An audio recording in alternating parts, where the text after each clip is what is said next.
Thanks so much for tuning into this episode of the Coda Country Chats podcast. You may be tuning in and hearing us on Spotify or YouTube or anywhere else you hear podcasts. And today I have a very special guest. Her name is Arianna Pappas. How are you today? I'm doing great. Thank you so much for having me. Of course.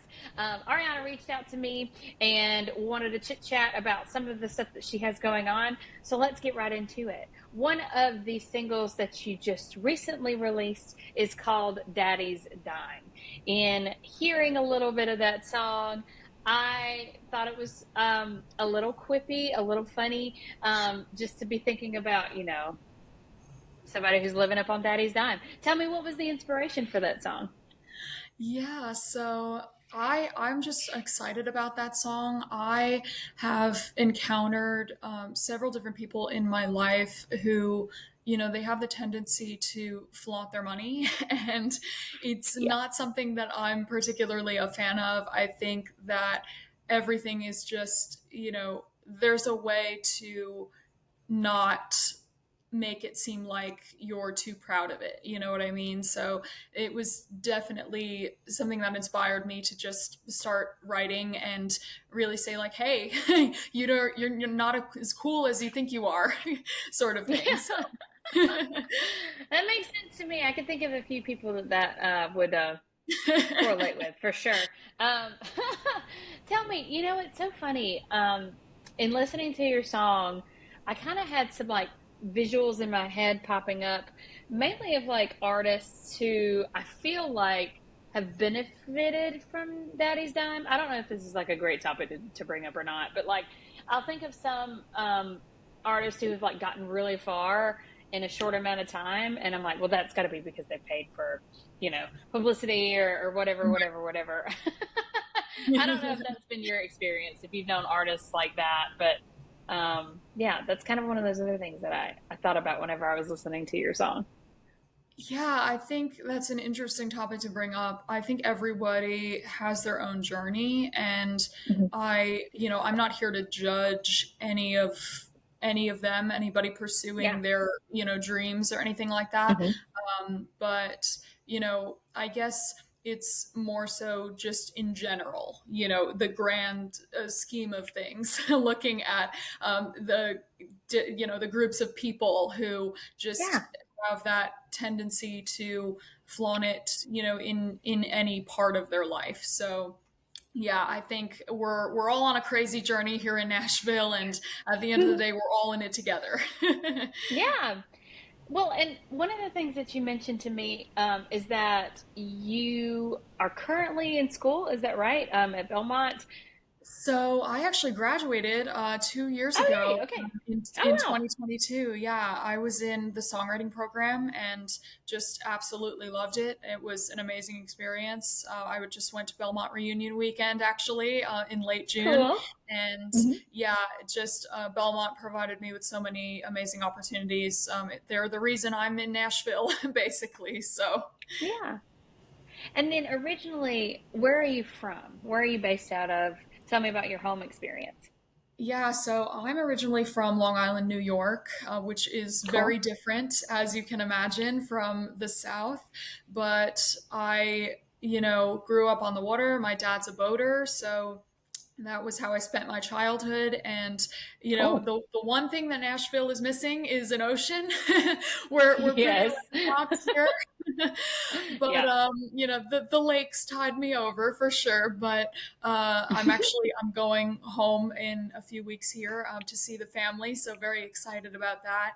But Cool. yeah, it's definitely amazing being in Nashville. I'm based here now, and it's the culture is so different, and just Yeah. everybody here is, it's a huge melting pot, but everybody here has been so kind to me, so it's just been a great experience overall.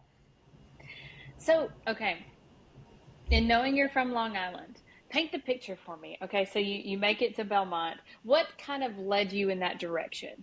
Did you always know that you wanted to be a songwriter? Did you always know that you wanted to be a singer? Tell me about the transformation, we'll say, of Ariana. I knew I wanted to be a singer. I've been singing my Hmm. whole life, and I didn't discover songwriting probably until high school. I mean, I had spent years prior writing lyrics, but I had never put Hmm. them into anything. And then in high school, I started crafting them, and I started thinking to myself, okay, this is definitely an option. So Yeah. then for the first 2 years of my college career, I went to this school called SUNY Purchase. It's part of the state school system in New York. It's about a Cool. half hour north of New York City. And that was great because, I got to learn a little bit about the music business and a little bit about music theory and, the crafting of songs. And I was in a program there which was kind of like songwriting. It was heavier on Hmm. the theory side, but it was called Cool. studio composition, and I was in that for 2 years. And that was, I figured out that I wanted to be in country music, and I could not really do that in New York. So Yeah. as wonderful as that school was, I figured out it wasn't for me anymore, and I had to move on to something different. Cool. So I had, been researching, and I had remembered my guitar teacher back in high school had actually recommended Belmont to me years prior when I first started taking lessons with her. Shout out to Marley. And Oh, she had really inspired me to, at least look into new possibilities on the horizon. And thinking back to that, I was like, okay, well, I should make the jump. I should at least apply and see what happens.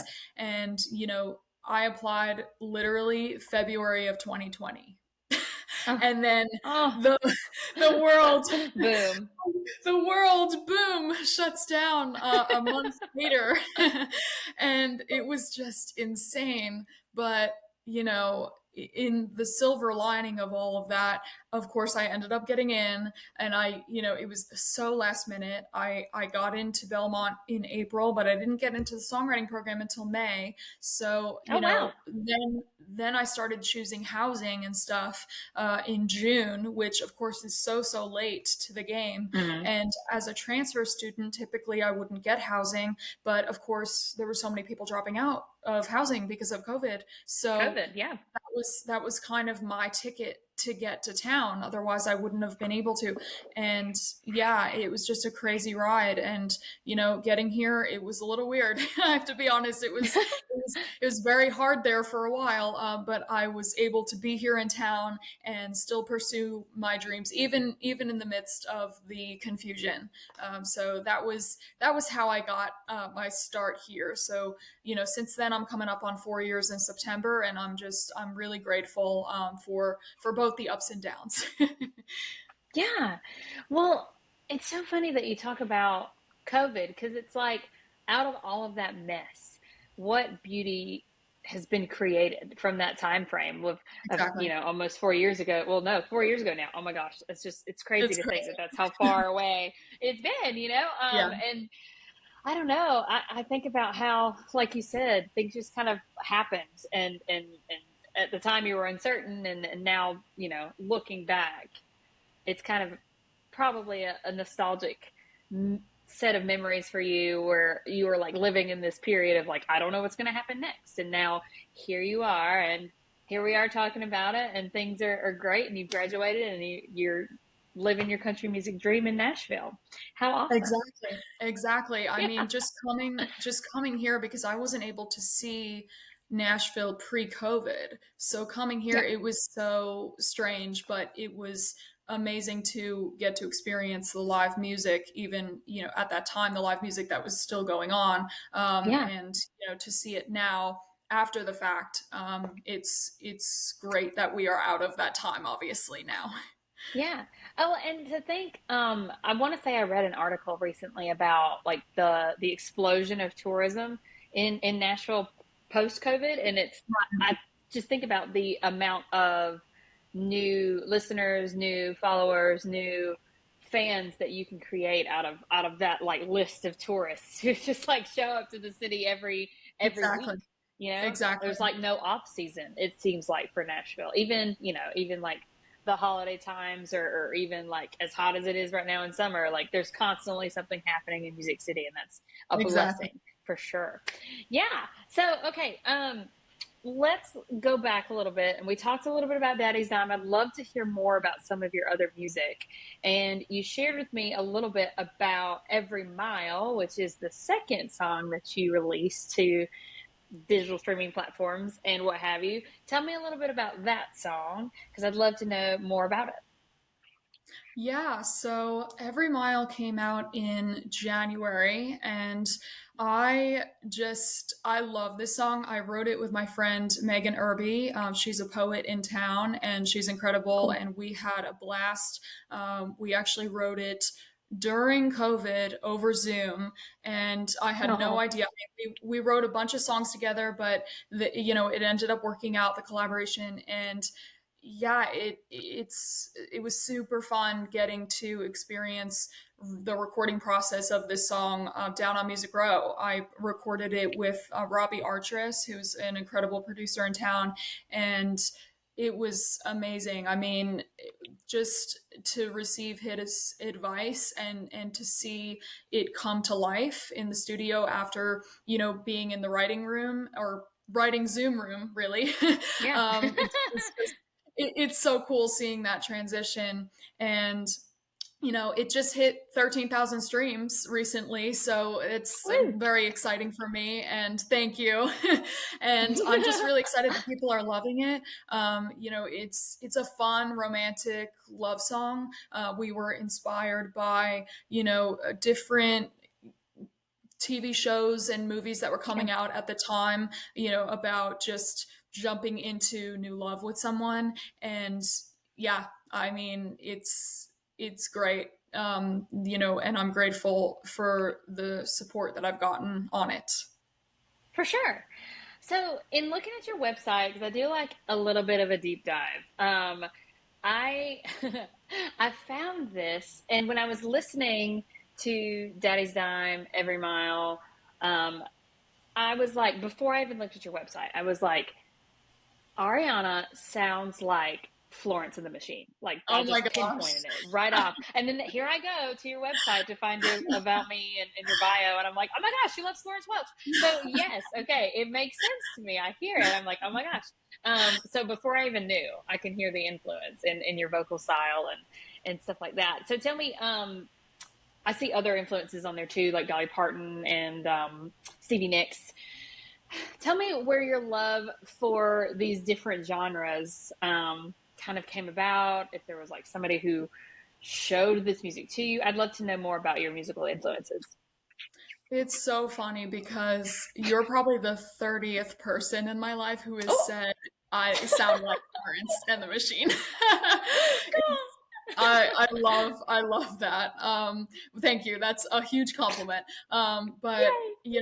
I actually didn't discover them until later on in my life because you know I grew up in New York, of course, in the Northeast. Rock and roll and classic rock were huge. So Oh yeah, I grew up with mostly Rolling Stones, which is a huge, huge influence. The Billy Joel, another huge influence, and yeah. Pat Great Benatar, storyteller.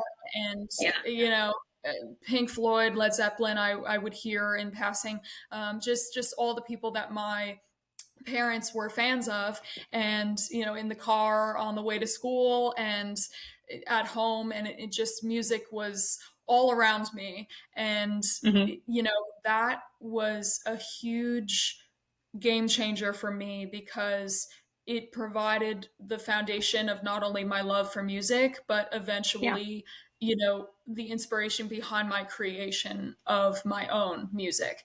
And yeah, it's just such an incredible scene there with rock and roll. And unfortunately, I feel like it's dying in recent years, which is I know sad. what you mean. Yeah. Hmm. And I really hope that people start latching onto it more because it's that genre tells a story too. It's not the storytelling of country music necessarily, but it has this whole different feel to it, and that's why I love it. It's kind of just buries deep down into your soul, so to speak.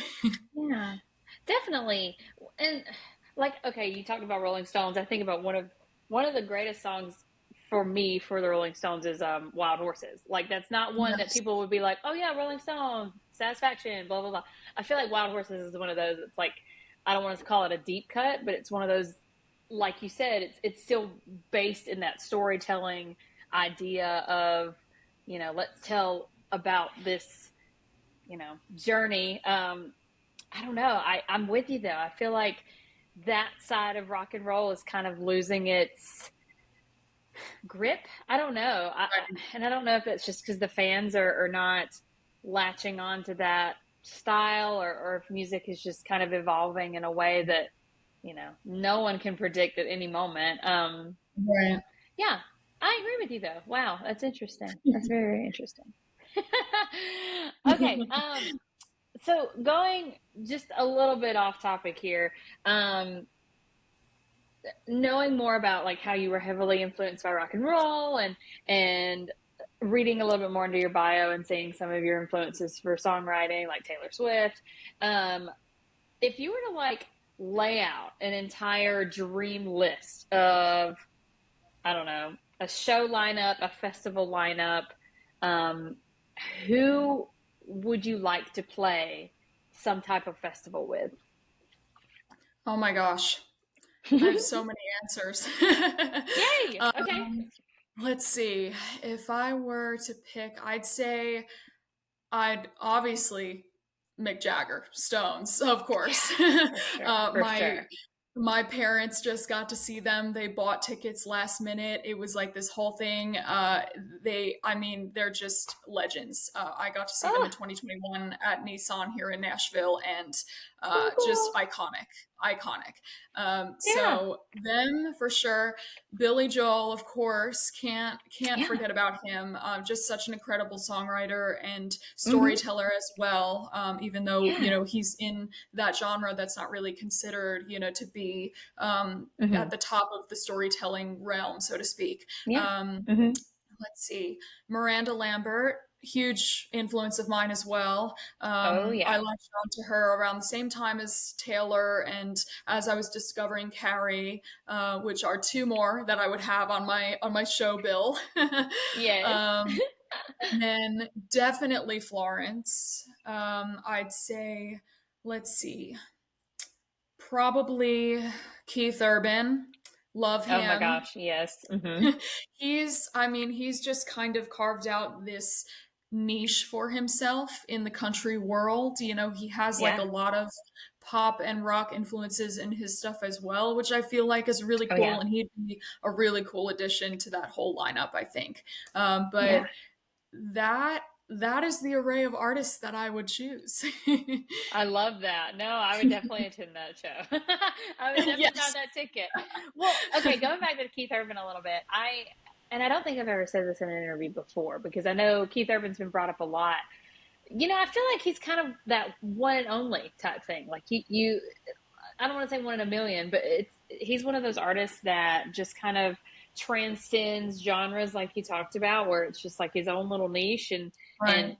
oh man, he is the best to do that niche. Let me tell you, like Oh yeah. that's Oh yeah. pretty incredible. Yeah. Absolutely. And somebody else I forgot about was Johnny Lang. If you've heard of him, Oh yeah. he Hmm. is a blues guy. If I don't know, viewers don't know who he is, look him up. He's incredible. I mean, the voice, the chops that he's got, the songs are just amazing. And he was somebody I grew up listening to too. And I feel like him and just Keith and Mick and Billy would, I mean, together, that's I would just cry. A phenomenal show. Absolutely. Yes. Oh my gosh. Wow. Okay, so let me ask you this. First of all, Ariana, I think we've had an awesome chat today. Thank you so much for taking time to tell me more about you and to tell me about your music.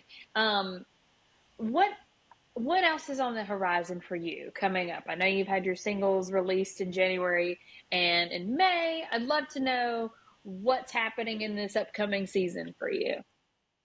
Well, I am currently doing a lot of writing. I'm doing a lot of co-writing and just trying to figure out what the next song is going to be, what the next single is going to be.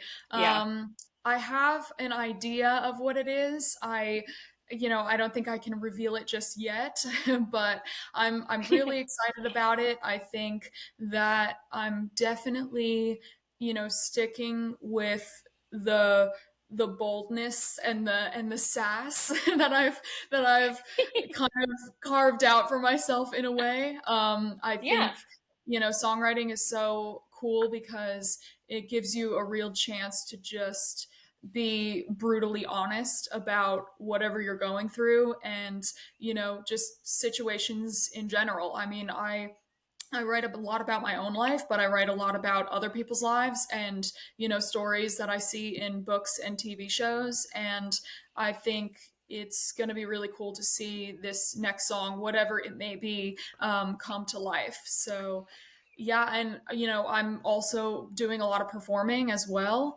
Yeah. I perform the national anthem at sporting events, and I have the Tennessee Titans 5K in August coming up on August 24th. So that's Awesome. going to be Yeah. awesome. The Bigfoot race, and that I'm really excited for. I've been singing the national anthem now for, let's see now. I guess it's about since 2017, since I was in high school, and Awesome. it's just